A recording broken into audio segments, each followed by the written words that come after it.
হয়ে গেছে, সমস্যা নেই। ওইটুকু হয়েছে, আপনি যান, আপনি যান।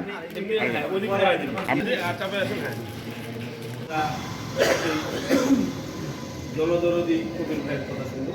আমরা এই পর্যায়ে একটু সংক্ষিপ্ত কথা শুনবো। এই চাদর বিতরণ অনুষ্ঠানে কি বলবো, সম্মানিত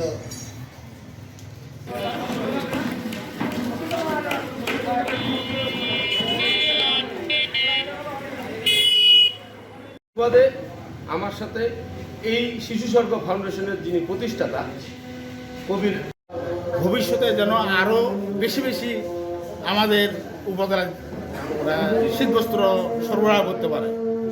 অনেক বড় পরিসরে যদি এই প্রোগ্রামটা করা যেত তাহলে ভালো হতো। আমি ভবিষ্যতে যেন ভাই আমাদের উপরে, আমাদের দিকে একটু সুনজর দেয়, এইটার জন্য আমি জানাবো।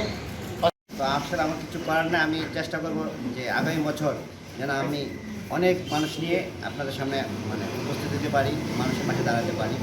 আমি মূলত শিশুদের নিয়ে কাজ করি, শিশু বলতে শিক্ষার্থীদের নিয়ে। বড়দের সাথে আমার একটু খাতির কম, বড়দের নিয়ে একটু কাজ করি কম। আপনাদের রাজবাড়ী উপজেলাতে আমার একটা ছেলে ছিল যে আমি শিক্ষাবিদ যারা ইউনিভার্সিটিতে পড়ে তাদেরকে আমি আর্থিক সাপোর্ট দিই। আমি মূলত দেই না, আল্লাহ দেয়, বাট আমি আর কি উসিলা হিসেবে কাজ করি।